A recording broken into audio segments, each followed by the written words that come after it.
నమస్కారం మా తెలంగాణ టీవీ వార్తలకు స్వాగతం. నా పేరు గౌతమ్ కుమార్. ముందుగా ముఖ్యాంశాలు. భారత్లో 24 గంటల్లో 6,654 కేసులు. ఒక్క రోజుల్లోనే ఇదే అత్యధికం. తలసేమియా వ్యాధిగ్రస్తులకు సికింద్రాబాద్ కంటోన్మెంట్లో బద్రీనాథ్ యాదవ్ ఆధ్వర్యంలో రక్తదాన శిబిరం ఏర్పాటు. అల్వాల్లో ముస్లిం సోదరులకు రంజాన్ కానుకలను పంపిణీ చేసిన మైనంపల్లి రోహిత్. తెలంగాణలో ఎంసెట్ షెడ్యూల్ విడుదల. ఇక వివరాలు. భారత్లో కరోనా మహమ్మారి రోజురోజుకు తన ప్రతాపాన్ని విస్తృతం చేస్తోంది. గడిచిన 24 గంటల్లో 6,654 కేసులు నమోదయ్యాయి. ఇప్పటి వరకు ఒక్కరోజు వ్యవధిలో నమోదైన కేసుల్లో ఇదే అత్యధికం. దీంతో దేశంలో కరోనా వైరస్ సోకిన వారి సంఖ్య 1,25,101కి చేరింది. వీరిలో 51,783 మంది కోలుకోగా 69,597 మంది వివిధ ఆసుపత్రుల్లో చికిత్స పొందుతున్నారు. ఇక కొత్తగా మరో 137 మంది మరణించడంతో మృతుల సంఖ్య 3,720కి పెరిగింది. గత 4 రోజుల్లో దాదాపు 25,000 కేసులు నమోదు కావడం గమనార్హం. వైరస్ తీవ్రత ఎక్కువగా ఉన్న మహారాష్ట్రలో బాధితుల సంఖ్య 44,583కు పెరిగింది. వీరిలో 12,583 మంది కోలుకోగా 1,517 మంది మృత్యువాత పడ్డారు. ఇక 14,753 కేసులతో గుజరాత్ తర్వాతి స్థానంలో ఉంది.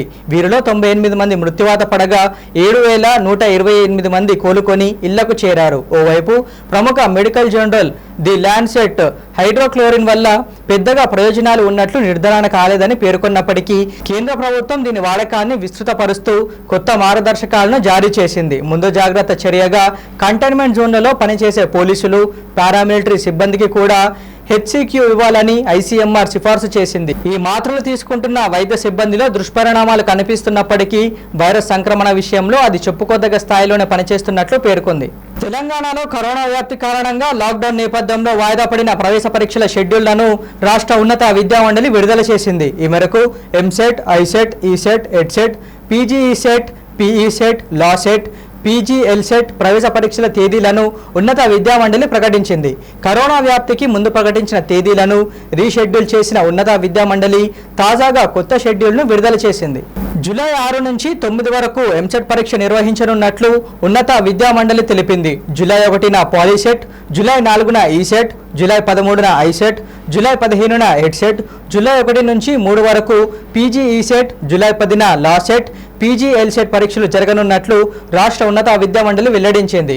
సికింద్రాబాద్ కంటోన్మెంట్ నియోజకవర్గం 150వ డివిజన్ వెస్ట్ మారేడుపల్లిలో యాదవ్ పోరాట సమితి అధ్యక్షుడు బద్రీనాథ్ యాదవ్ ఆధ్వర్యంలో పద్మశాలి కళ్యాణ మండపంలో రక్తదాన శిబిరాన్ని నిర్వహించారు. ఈ సందర్భంగా వారు మాట్లాడుతూ ప్రస్తుతం బ్లడ్ బ్యాంకుల్లో రక్తం తగ్గిపోవడంతో తలసేమియా ఇతర వ్యాధిగ్రస్తులకు ఉపయోగపడేందుకు ఈ రక్తదాన శిబిరం ఏర్పాటు చేసినట్లు వారు తెలిపారు. రక్తదానం చేసిన పలువురు దాతలను, యువతను వారు అభినందించి పండ్లు మరియు జ్యూస్ బాటిళ్లను అందజేశారు. కరోనా వైరస్ అనేది ప్రపంచం మరియు మన దేశం, మన రాష్ట్రం మొత్తం ప్రపంచాన్ని పట్టి పీడిస్తున్న ఈ వైరస్ ఎదుర్కోవడానికి మన ప్రభుత్వాలు లాక్డౌన్ ప్రకటించడం జరిగింది. ఆ లాక్డౌన్ ప్రకటించినాక దేశాల వారీగా సడలింపిస్తూ ఉన్నారు. అందులో భాగంగా ఏ విధంగా అయితే ప్రభుత్వం చెప్పినవన్నీ కూడా అందరం కూడా పాటిస్తూ జాగ్రత్తలు తీసుకుంటూ ముందుకెళ్తా ఉన్నాం. అందులో భాగంగా ఎక్కడైతే రక్త కొరత ఏర్పడుతుంది, రక్తం లేక ఇబ్బందులు ఏర్పడుతున్నాయి, రక్తం లేక పేషెంట్ చనిపోయే పరిస్థితి వస్తుంది. కాబట్టి ఇవన్నీ దృష్టిలో పెట్టుకొని మేము యాదవ్ హక్కుల పోరాట సమితి నుంచి రాష్ట్ర అధ్యక్షుడు నేను కాల్ చేయడం జరిగింది. మొత్తం మన రాష్ట్రంలో ఉన్న 33 జిల్లాలలో ఈ బ్లడ్ డొనేషన్ క్యాంప్స్ అంతా ఏర్పాటు చేయాలని చెప్పి జిల్లాలలో ఉన్న నాయకత్వానికి అందరికీ కూడా చెప్పడం జరిగింది. అందులో భాగంగా ఈరోజు హైదరాబాద్ నగరంలో పద్మశాలి కళ్యాణ మండపంలో బ్లడ్ డొనేషన్ క్యాంప్ తీసుకోవడం జరిగింది. ఈరోజు సుమారు ఒక 150 యూనిట్లు మేము ఇవ్వడం జరుగుతుంది. అదే కాకుండా కూడా మొత్తం రాష్ట్ర వ్యాప్తంగా ప్రతి జిల్లాల 1000 నుంచి 1,500 యూనిట్లు చొప్పున ఇవ్వాలని చెప్పి డిసైడ్ చేయడం జరిగింది. అందులో భాగంగా ఈరోజు ఇక్కడ కార్యక్రమం తీసుకున్నాం. రేపటి నుంచి ప్రతి జిల్లాలో కూడా ఈ 10-15 రోజులలో మొత్తం సుమారు ఒక 50,000 యూనిట్లు ప్రభుత్వానికి చేయుతగా ఉండాలని చెప్పి ఎవరైతే రక్తంతో ఇబ్బంది పడుతారో ఆ పరిస్థితులు రావద్దనే ఉద్దేశంతో ఈ కార్యక్రమం తీసుకోవడం జరిగింది. అందులో భాగంగా ఈరోజు ప్రారంభించుకోవడం జరిగింది. మైనంపల్లి సేవా సమితి చైర్మన్ మైనంపల్లి రోహిత్ వారి తండ్రి అడుగుజాడల్లో నడుస్తూ సేవా మార్గంలో ముందుంటున్నారు. ఈ సందర్భంగా ఈరోజు అల్వాల్ మచ్చబుల్లారంలో మైనంపల్లి సేవా సమితి ఆధ్వర్యంలో మైనంపల్లి రోహిత్ చేతుల మీదుగా పేద ముస్లిం సోదరులకు రంజాన్ పండుగ సందర్భంగా రంజాన్ కానుకలను పంపిణీ చేశారు. మల్కాజ్గిరి నియోజకవర్గంలో గత 50 రోజుల నుండి నిత్యావసర వస్తువులను పంపిణీ చేస్తున్నామని, లాక్డౌన్ ఉన్నన్ని రోజులు పేదలను ఆదుకుంటామని తెలిపారు. అలాగే నియోజకవర్గంలో కరోనా నివారణకు తమ సొంత ఖర్చులతో సోడియం హైపోక్లోరైడ్ ద్రావణాన్ని పిచికారీ చేస్తున్నట్లు వారు తెలిపారు. ఈ కార్యక్రమంలో స్థానిక కార్పొరేటర్ జితేంద్రనాథ్, సురేందర్ రెడ్డి, శ్రావణ్, రాజు మరియు టీఆర్ఎస్ నాయకులు కార్యకర్తలు పాల్గొన్నారు. हनुमंतना हमारे को इतना सौदा दिए, आपको अच्छे रहो, बरकत दिए, अल्लाह करे। सलाम अलैकुम। मैनापल्ली अनबतराव उनका बेटा हमको किट दिए, हम उनके हक में दुआ करते, रमज़ान अच्छा मनाते। लाले बरकत। हमारे जो हनुमंतराव साहब जो है, मंगनपल्ली हनुमंतराव साहब, उनके बेटे साहब जो है हमारे को जो है ना रमज़ान मुबारक में जो है ना ये जो हमारे को किट, राशन किट जो दे के हमको हेल्प कर रहे हैं, बहुत बहुत अच्छा काम कर रहे हैं उन्होंने। जो तेलंगाना गवर्नमेंट KCR साहब को जो है ना बहुत बहुत शुक्रिया, बहुत बहुत उनको जो है ना रमज़ान की मुबारकबाद पेश कर रहे हैं हम। अस्सलाम वालेकुम। अस्सलाम वालेकुम। आज रमज़ान मुबारक के महीने में लॉकडाउन के टाइम पे मैनमपल्ली हनुमंतराव हमारे MLA साहब 133 डिवीज़न में तमाम मुसलमानों को ईद का एक गिफ्ट दे रहे हैं। ये गिफ्ट जो है तो हमको बहुत ज़रूरी था। हमारे मैनमपल्ली हनुमंतराव रोहित सेवा ऑर्गेनाइजेशन के तरफ से भी हम उनको, हमारे तरफ से मुसलमानों को जो इमदाद कर रहे हैं उन्होंने, हम हनुमंताना को दिल तहे से हम उनका शुक्रिया अदा कर रहे हैं, शुक्रगुजार हैं उनके। तमाम हमारे जितने भी हमारे डिवीज़न 133 के मुसलमान हैं, हम सब की तरफ से उनको दुआ देते हैं और उनकी लंबी उम्र हो। और उन्होंने जो है सो हमारे कारपेंटर साहब भी हमारे को बहुत हमारी मदद कर रहे हैं, हमारे MLA साहब मदद कर रहे हैं, टाइम पे हमारी पूरे हर चीज़ की पूछ रहे हैं हमारे को, और ये रमज़ान का गिफ्ट दे रहे हैं, हमको बहुत ज़रूरी था। हमको हमारे तरफ से हमारे MLA साहब को, हमारे कारपेंटर साहब को तहे दिल से हम उनका शुक्रिया अदा करते हैं। और उनकी लंबी उम्र हो और सेहतमंद रहो, हमारे दरमियान हमेशा रहो। अस्सलाम वालेकुम, खुदा हाफिज़। అది వాళ్ళ దాకా ఆల్రెడీ ఒక 5 నుంచి 600 టన్నుల బియ్యం ఆల్రెడీ మేము ఇవాళ పంపిణీ చేయడం జరిగింది. ఇవాళ వరకు ఈ లాక్డౌన్ ఎప్పటివరకు అయితే పోతుందో అప్పటి వరకు ఇంకో 500 కాదు 1000 టన్నుల బియ్యం అయినా కానీ మేము పంపిణీ చేయడానికి సిద్ధంగా ఉన్నాం. వెనుకకు పోయే సమస్య లేదని వాళ్ళు చెప్తా ఉన్నాం. ఇదే కాదు, మా మైనంపల్లి సోషల్ సర్వీస్ ఆర్గనైజేషన్ ఆధ్వర్యంలో ఇంకెన్నెన్నో కార్యక్రమాలు మేము చేపడతా ఉన్నాం. ఇప్పుడు ఈ సోడియం హైపోక్లోరైడ్ ద్వారా ప్రతి ఒక్క బస్తీ గల్లీ ఇవన్నీ కూడా సొంత ఖర్చులతో మా మైనంపల్లి హనుమంతరావు ఆదేశాల మేరకు మేము ఇవాళ క్లీనింగ్ చేయించుకుంటా ఉన్నాం. అదే కాకుండా ఈ గుర్రపు డెక్క కారణంగా ఏదైతే దోమల బెడద ఎక్కువైతే ఉన్నదో దీన్ని నివారించే కార్యక్రమంలో భాగంగా మేము ఈ డ్రోన్ల సాయంతో ఇవాళ స్ప్రేయింగ్ కూడా చేయించుకుంటా ఉన్నాం. యునెస్కో అవార్డు గ్రహీత మైనంపల్లి హనుమంతరావు గారు దాదాపు 22 సంవత్సరాల నుండి కూడా ఈ మైనంపల్లి సోషల్ సర్వీస్ ఆర్గనైజేషన్ ద్వారా ఎన్నో కార్యక్రమాలు చేశారు. ఆయన ఇక్కడే కాదు, మెదక్లో కూడా ప్రతి ఊర్లో కూడా ఆయనది ఎన్నో బోర్లు కానివ్వండి, స్కూల్ పిల్లలకు బట్టలు కానివ్వండి, ప్లేట్లు గ్లాసులు కానివ్వండి, మళ్ళీ పేదలకు మెడికల్ హెల్ప్ కానివ్వండి, ఈవెన్ ఫైనాన్షియల్ హెల్ప్ కూడా చాలామందికి చేశాడు. ఈ ఒక్క డిస్ట్రిక్ట్లోనే కాకుండా దాదాపు తెలంగాణలో ఆల్మోస్ట్ అన్ని డిస్ట్రిక్ట్స్లో కూడా చేశాడు. మరి మా మల్కాజ్గిరిలో మటుకు మీ అందరికి తెలుస్తుంది 10,000 మందికి కూడా ఇప్పటివరకు ఈ కిట్స్ పంపిణీ చేసాము. అదే కాకుండా సొంత నిధులతోటి హైపోక్లోరైడ్ స్ప్రేయింగ్ కానివ్వండి, తర్వాత ఇంకా ఇది ఛానల్స్ కానివ్వండి, అవన్నీ కూడా పెట్టియడం జరిగింది. కరోనా లేకముందు రాకముందు ఈ సమాజానికి శుచి శుభ్రత నేర్పిన కులం చాకలి కులం. బట్టల మురికిని శుభ్రపరిచి మల్లె పువ్వు వలె మన బట్టలు ఉతికి ఇస్త్రీ చేసి మనకు అందిస్తారు. తెలంగాణ సాయుధ పోరాటంలో ఇసునూరు ధరను ఎదిరించిన చిట్యాల ఐలమ్మది ఈ కులమే. పోరాటాలకు మెరుగులద్దిన రజక కులం నేడు వెట్టి చాకరీలో మగ్గుతుంది. ఉదయాన్నే లేచి ఇంటింటికి తిరిగి మురికి బట్టలు మూటగట్టుకొని చాకిరేవుకెళ్ళి అప్పట్లో సౌడు వేసి ఉడకబట్టి తెల్లగా ఉతికి ఎండేసి ఇస్త్రీ చేసి తిరిగి ఎవరి బట్టలు వారికి గుర్తు పెట్టుకుని మరీ ఇచ్చే ప్రతిభావంతులు మన రజకులు. ఇప్పుడు బట్టలను శుభ్రపరిచేందుకు సర్ఫ్, సోప్ ఇలా ఎన్నో వచ్చాయి. కానీ ఆ కాలంలోనే సౌడును కనిపెట్టిన శాస్త్రవేత్తలు వీళ్ళు. మనిషి పుట్టుక నుండి పెండ్లి చావు వరకు అన్ని కవర్లు మోసుకొచ్చే వాళ్ళు వీళ్ళు ఎదురొస్తే శుభసూచకంగా భావిస్తారు. కానీ ప్రస్తుత తరుణంలో లాక్డౌన్ నేపథ్యంలో వారి కన్నీటి గాథల బాధలపై మా ప్రతినిధి ఎర్రా జాన్సన్ ఫేస్ టు ఫేస్. మనిషి పుట్టుక నుండి చావు వరకు రజకులు వాళ్ళు చేస్తున్న శ్రమ గుర్తించదగ్గ విషయం. ఎందుకంటే పుట్టిన మురికి నుండి వాళ్ళు కడిగి ఆ తర్వాత చావు వరకు, చావు కబురు కూడా, చావు బట్టలు కూడా ఉతికి వాళ్ళు ఇంటింటికి తిరిగి సేవ చేస్తున్న కులం ఏదన్నా ఉందంటే రజక కులమే అని చెప్పొచ్చు. అదేవిధంగా వాళ్ళు సమాజానికి నాగరికత నేర్పిన వ్యక్తులు ఎవరంటే రజకులే.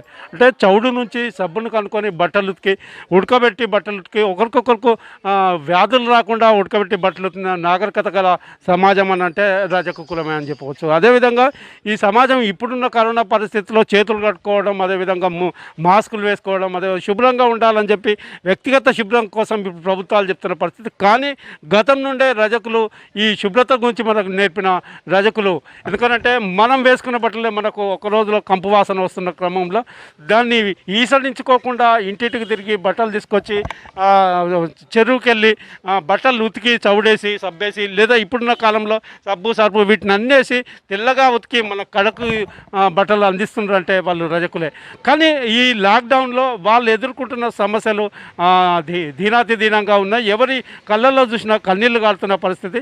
ప్రభుత్వం ఇచ్చిన 500 లేకపోతే 1500 లేకపోతే 12 కిలో బియ్యం వాళ్ళకు సరిపోక వాళ్ళ కుటుంబాలు మొత్తం దీనంగా అపన్న హస్తాల కోసం ఎదురు చూస్తున్న పరిస్థితిలో మనం ఆలేరులో ఉన్నాం. యాదాద్రి భువనగిరి ఆలేరులో ఆలమని ఉంది. బాలమని స్వయంగా ఆమె ఒకసారి ఇస్త్రీ చేస్తున్న పరిస్థితి కూడా ఇక్కడ కనిపిస్తుంది. అంటే ఇస్త్రీతో పాటు చావులకు, పెళ్ళిళ్ళకు కబుర్లు చెప్పి కూడా వస్తానని చెప్తున్న పరిస్థితి. అంటే మొత్తంగా ఈ సమాజ ఉద్ధరణలో, సమాజ బాగు కోసం పనిచేస్తున్న కులం, సమాజ సేవ చేస్తున్న కులం ఏదైనా ఉంటే రజక కులమే. ఒకసారి ఆమెను అడిగి తెలుసుకుందాం బాధలకు సంబంధించి.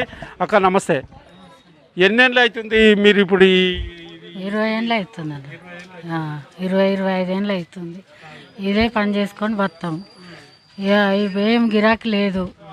ఈ లాక్డౌన్ నుంచి మొత్తమే గిరాకీ లేదు. ఎట్నో చేసుకొని మొన్నటిదాకా ఏం రాలే. వచ్చిన ఒక జత 2 జతలు వస్తే ఎట్నో చేసుకొని ఉంటున్నాం. ఇక కేసీఆర్ సార్ 1500 ఇస్తే అవే తీసుకొని గడుపుకొని బతుకుతున్నాం. నెలకు 150 రూపాయలు ఇస్తారు. నెల అంతా ఉతకాలి. 50 రూపాయలకు నెలంతా ఉతకాలి. ఎన్ని కుటుంబాలు? 4 ఉంటే 600 ఇస్తారు నెలకు. నెలంతా పోయి వాళ్ళకు మేము పనులు చేయాలి. అవి కూడా సరిగ్గా నెల రాగానే ఇయ్యరు. అట్లా కూడా మాకు ఇబ్బంది అవుతుంది సార్. కొంచెం ఏదో 4 బట్టలు చేసుకొని చేసేటోళ్ళం. నాకు వస్తుంది కాబట్టి చేస్తున్నా. చేయరాని వాళ్ళకి కూడా కష్టం అవుతుంది. బొగ్గులు దొరుకుతున్నాయాక? దొరుకుతలేవు. 2000కు ఒక బస్తా బొగ్గులు ఇస్తున్నాడు. ఇక మేము ఎట్లా చేసుకోవాలంటే ఏం చేసినా మాకు పడతలేదు. 2000కు బొగ్గులు తెచ్చి 15 రూపాయలు ఇవ్వమంటే ఇస్తలేరు. డ్రెస్సులకు 10 రూపాయలు తీసుకుంటే చేస్తాం, లేకపోతే అంటారు. అట్లా కూడా వస్తలేరు. 20 రూపాయలు డ్రెస్ అంటారు కానీ 10 రూపాయలు కూడా ఇస్తలేరు. ఇక ఇంత కష్టం ఉంది మాకు. సాకలకు చాలా కష్టం ఉంది. ఏ వ్యక్తిని పలకరించినా, ఏ ఇంటిని తట్టినా, ఏ వ్యక్తిని పలకరించినా కన్నీటి గాథలు మనకు స్పష్టంగా కనిపిస్తున్న పరిస్థితి. అంటే మొత్తంగా దీనంగా వాళ్ళ గోడును వెళ్ళబోస్తున్న పరిస్థితులు ఇక్కడ దృశ్యాల్లో మనం చూస్తున్నాం.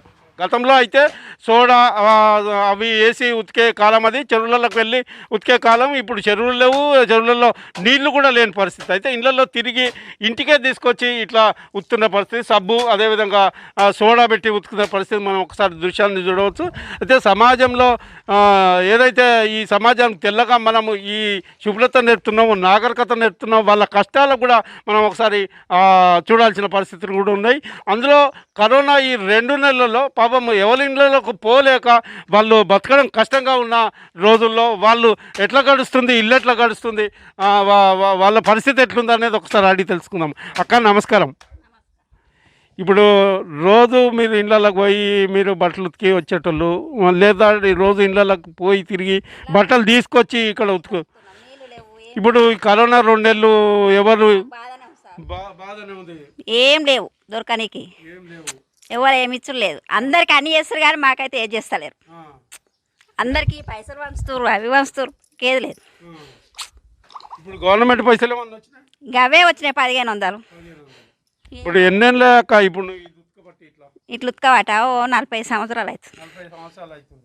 అంటే గతంలో అయితే ఈ దాన్ని ఏమంటారు సోడా సౌడుతో ఉతికేది. ఇప్పుడు లేదు, సబ్బు సర్పు అంతే. మరి మీరు ఉతికింది పొక్కలు వస్తాయి, అన్ని చేడుతాయి, కాళ్ళు కూడా ఏడుకాడి చేడుతాయి, నీళ్ళు రక్తాలు కూడా కారుతాయి. అట్లా ఒక తీరు సర్పు కాదు కదా సార్, అన్ని తీర్ల సర్పు. అన్ని ఇళ్ళలో పోతే అన్ని తీర్ల సర్పు వస్తుంది.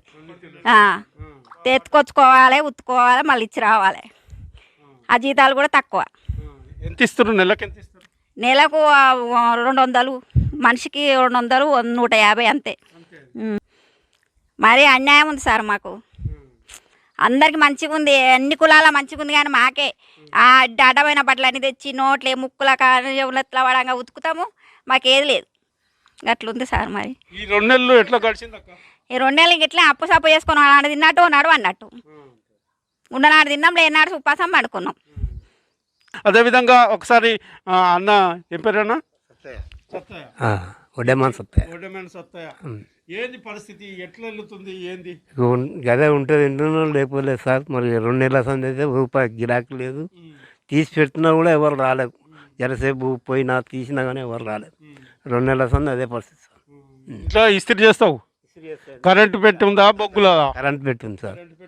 బొగ్గులు కూడా బొగ్గులు దొరుకుతలేవు సార్. దొరికినా కూడా సూరతో అంతా 1500 ఒక సంచి తీసుకుంటారు. అది ఇక్కడ పర్మిషన్ లేదట పెట్టేందుకు. ఎన్నో దాని సాడుకు దొరికితే తెస్తున్నాం అంతే. కరెంట్ తోటే ఎక్కువ, 1500 వస్తుంది సార్ బిల్లు. మరి కరెంటు బిల్లు ఇట్లా ఇప్పుడు మరి ఇంత కష్టపడుతుంటే కరెంటు బిల్లు ఇవన్నీ ఇంత కష్టపడుతుంటే మరి గిట్టుబాటు అవుతుందా? అయితే సార్ ఏదో కూల్ లెక్క మనమందరం మనకు బతికేటట్టు అంతే. అంతేగాని సంపాదించేది లేదు.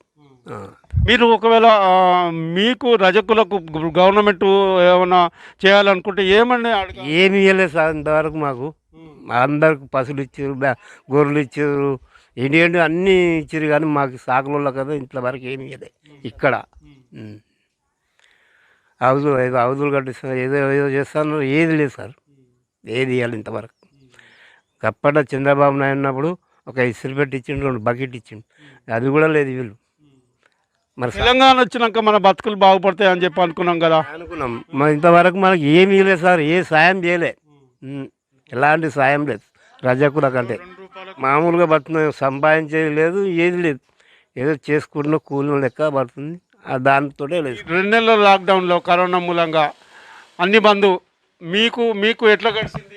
మాకు ఆర్థికంగా చాలా ఇబ్బందిగా ఉండే, ఎందుకంటే ఎవరు బయటికి వెళ్ళకపోతుండే, ఇస్త్రీ రాకపోతుండే, కంప్లీట్గా ఇంటి దగ్గరనే ఉన్నాం. కాబట్టి మేము ఆర్థికంగా చాలా వెనుకబడిపోయినాం. మళ్ళీ ఇంకోటి షాప్లకి కరెంటు బిల్లులు అని ఇవని అవని చాలా వసూలు చేశారు. వాడకుండా కూడా అంతమంది వసూలు చేశారు. కాబట్టి మా షాప్కి విద్యుత్ బకాయిలు కానీ ఏం మాఫీ చేయాలని కోరుకుంటూ, మళ్ళీ ఇంకోటి ఆర్థికంగా మాకు కుటుంబానికి 10,000 రూపాయలు మరలా కాకపోతే షాప్కి లోన్లు ఎలాంటి ఆర్థిక సాయం చేయాలని ప్రభుత్వాన్ని కోరుచున్నాను అంతే. ఒకవేళ మీ రజకుల తరపున ప్రభుత్వం ఏమన్నా చేయాలనుకుంటే ఏమని అడుగుతారు? ఏదైనా సాయం చేయాలి మాకు. ఇట్లా మేము కష్టపడి బట్టలు ఉతికి అంతా అలసిపోయి ఇంకా మాకు ఎప్పుడు ఇదే కష్టాలు. మాకు ఏదైనా సాయం చేయాలని మేము మిషన్లు కావాలి మాకు ఉతుకోవడానికి, బట్టలు ఉతకడానికి, ఇస్త్రీకి, పింఛన్లు మాకు. ఎందుకంటే చేసి అలసిపోతున్నాము. ఇంకా మాకు ఏదైనా పింఛన్లు వస్తే మేము చేత కాకుండా అయిపోతుంది. ఉతకడము బొక్కలు అరిగిపోతున్నాయి. ఇస్త్రీ చేయడం వల్ల వేడి. ఇంకా మాకు ఏదైనా పింఛన్లు ఇచ్చితే మంచిగా ఉంటుందని ప్రభుత్వాన్ని కోరుకుంటున్నాం. నమస్కారం అండి. కరోనాలో మీరు అంటే మొత్తం అన్ని బంద్, ఆ పరిస్థితులలో మీకు ఎట్లా గడిచింది, ఏం సంగతి, మీకు డబ్బులు ఎట్లా? కరోనా రాకముందుకు మంచిగానే రోజు 600-700 చేసుకునేది. కరోనా వచ్చిన కాజాలు అన్ని షాపులు బంద్ చేసారు కాబట్టి మాకు చాలా ఇబ్బంది అవుతుంది. ఇప్పటి వరకు కూడా పుట్టగలడం చాలా ఇబ్బంది ఉన్నది. మొత్తంగా మరి ఎట్లా మా కరోనా ఈ 2 నెలల కాలంలో ఎట్లా బతికిరు? కుటుంబం ఎంతమంది ఉంటారు? కుటుంబంలో ఎట్లా బతికిరు? ఎట్లా? కుటుంబంలో ఒక 5గురం ఉంటాం మేము. కాకపోతే మనిషి కూడా బాగా కూలీలు చేసుకుంటున్నా, అదో పని ఇదో పనికి పోయి పని చేసుకొని వచ్చిన. ఏం పని చేసినావు? కరోనాలో అంతా బందే, ఎక్కడ పోయేది లేదు. ఏం పని చేసినావు? ఎట్లా కలిసింది? ఇదే ఇస్త్రీ చేస్తాం కాబట్టి వాళ్ళ ఇళ్ళలో పోయి కొంచెం బట్టలు తీసుకొని అప్పు తీసుకొచ్చుకొని తిన్నా. అప్పులు పుట్టినాయా? ఇక వాళ్ళంతా 500 200 అట్లా ఇస్తే రోజు కూరగాయలు పాల ప్యాకెట్లు అట్లా ఇలా తీసుకున్నా అంతే. చదువుకునే పిల్లలు ఉండరా? ఎంతమంది? 2 చదువుకుంటారు పిల్లలు, చదువుకుంటారు. భార్య కూడా కూలినాలు చేసుకుంటారు, ఇదే చేసుకుంటారు. బట్టలు వస్తుంది, ఆమె కూడా పోవట్లేదు. కరోనా కాబట్టి ఎవరి ఇళ్ళకి పోవద్దు, లాక్డౌన్ కాబట్టి మీ ఇంట్లోనే ఉండాల్సిన పరిస్థితులు ఏర్పడ్డాయి. ఇంట్లో ఉన్నప్పుడు ఈ 2 నెలల కాలంలో చాలా ఇబ్బందులు అయినాయండి. ఎవరన్నా గట్టినే అపన్న హస్తాలు కానీ దాతలు కానీ ఎవరన్నా కనుక ఇప్పటి వరకు మాకైతే ఎవరేం చేయలేదు సార్, ఎవరేమి చేయలేదు. సికింద్రాబాద్ ఓల్డ్ బోయిన్పల్లి పరిధిలోని 119 డివిజన్లో సదాశివ హైస్కూల్ ప్రాంగణంలో లాక్డౌన్ నేపథ్యంలో ఉపాధి కోల్పోయిన పేదలకు కూకట్పల్లి ఎమ్మెల్యే ఆధ్వర్యంలో నిత్యావసర వస్తువులను పంపిణీ చేశారు. ఈ కార్యక్రమంలో ఓల్డ్ బోయిన్పల్లి కార్పొరేటర్ తదితరులు పాల్గొన్నారు. ఈ లాక్డౌన్ వల్ల 2 నెలల పూట ఈ 2 సార్లు ఎమ్మెల్యే గారు ఇమాములకు చాలా ఇబ్బంది ఉంది, వాళ్ళకి చాలా కష్టాలు అని చెప్పి మా ఆదేశాలు ఇచ్చి ఇవ్వడం జరిగింది. అలాగే ఈ రంజాన్ సందర్భంలో కూడా ఎవరు కూడా మన కుకుట్పల్లి అసెంబ్లీ కానీ బోయిన్పల్లి కానీ ఎవరు కూడా ఉపవాసం ఉండొద్దు. ప్రతి వ్యక్తికి ఎక్కడి నుంచి ఫోన్లు వచ్చినా ఎవరు వచ్చినా ఇవ్వాలని ఒక ఆదేశాల మీదకి అన్ని జరుగుతున్నాయి. నిన్న కూడా ఎమ్మెల్యే గారి ఆదేశాల మీదకి మైనార్టీస్కు 2500 మందికి కూడా అన్ని కూడా ఇవ్వడం జరిగింది. రంజాన్ పండుగను పురస్కరించుకుని సికింద్రాబాద్ కంటోన్మెంట్ పరిధిలో తాడుబండ్లో పేద ముస్లిం సోదరులకు రంజాన్ కిట్లను బాణుక మల్లికార్జున ఆధ్వర్యంలో పంపిణీ చేశారు. ఈ కార్యక్రమంలో స్థానిక ప్రజలు తదితరులు పాల్గొన్నారు. जो हिसाब से अपना कंटोनमेंट में वो सिस्टम से ठहरे. आज जो गवर्नमेंट कंडीशन है, जो मस्जिद में नमाज नहीं करना, घरों पे नमाज करना, वो रूल फॉलो करके बहुत अच्छा. आज हमको दूसरा सिटी वो सिटी से हमारा मतलब नहीं है, हमारा कंटोनमेंट का सिटी से मतलब है. बहुत अच्छा सिस्टमेटिक और डिस्टेंस और मस्जिद में जितना 4-5 से ज़्यादा मस्जिद में नमाज नहीं करना, जो घर पे करना, और लास्ट फ्राइडे का भी कोई सिस्टम से करे. इसको हम लोग इसको शुक्रिया अदा करेंगे. और जो भी है माइनॉरिटी जो है हमारा कंटोनमेंट में हिंदू भाई और मुस्लिम भाई मिलके रहते, कोई कम्युनिटी में कभी भी कुछ फ़र्क नहीं आया. जितने में लॉकडाउन में जो सेफ से काम करा, जो हम लोग मुस्लिम भाइयों को हम लोग शुक्र अदा करेंगे. ముస్లింలు ఏదైతే ఉన్నదో నమాజ్ సిస్టమ్ కానీ ఏదైతే పెట్టిందో గవర్నమెంట్ దేవాలయాల్లో మస్జిద్లో, ఆ మస్జిద్లో చాలా సిస్టమ్గా ఫాలో అయ్యిండు. ఎవరైతే ఇళ్ళలోనే చేసుకోవాలన్నారు నమాజ్ అదే విధంగా చేసుకున్నారు. గుడికి సంబంధించి 5-6 మందితోటే పనిచేసిండు. లాస్ట్ శుక్రవారం కూడా చాలా చక్కగా పనిచేసిండు.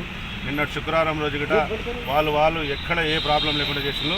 ప్రత్యేకంగా కంటోన్మెంట్ విషయానికి వస్తే హిందూ ముస్లింలు చాలా అన్నదమ్ముల మాదిరి కలిసి ఉంటారు కాబట్టి ఇక్కడ 0 కేసెస్ చాలా చక్కగా పనిచేస్తున్నందుకు మేము ముస్లిం మైనార్టీకి ఈరోజు నిత్యావసర వస్తువులు ఏదైతే పండుగ రోజు కావాల్సింది చక్కెర కానీ, సేమియా కానీ, డాల్డా కానీ, ఫ్రూట్స్ కానీ, డ్రై ఫ్రూట్స్ కానీ, ప్రతి ఒక్కటి పిండి కానీ అన్నీ ఇవ్వడం జరిగింది. బస్తీ మొత్తానికి ఇవ్వడం జరిగింది. అదేవిధంగా మాకు ఎవరెవరైతే మా దృష్టికి వచ్చిందో వాళ్ళందరికీ తప్పకుండా ఇస్తామని తెలియజేస్తాం. వార్తలు ముగించే ముందు ముఖ్యాంశాలు మరోసారి. భారత్లో 24 గంటల్లో 6,654 కేసులు, ఒక్క రోజుల్లోనే ఇదే అత్యధికం. తలసేమియా వ్యాధిగ్రస్తులకు సికింద్రాబాద్ కంటోన్మెంట్లో బద్రీనాథ్ యాదవ్ ఆధ్వర్యంలో రక్తదాన శిబిరం ఏర్పాటు. అల్వాల్లో ముస్లిం సోదరులకు రంజాన్ కానుకలను పంపిణీ చేసిన మైనంపల్లి రోహిత్. తెలంగాణలో ఎంసెట్ షెడ్యూల్ విడుదల. ఇవి బులెటిన్ అప్డేట్స్. కీప్ వాచింగ్ మా తెలంగాణ.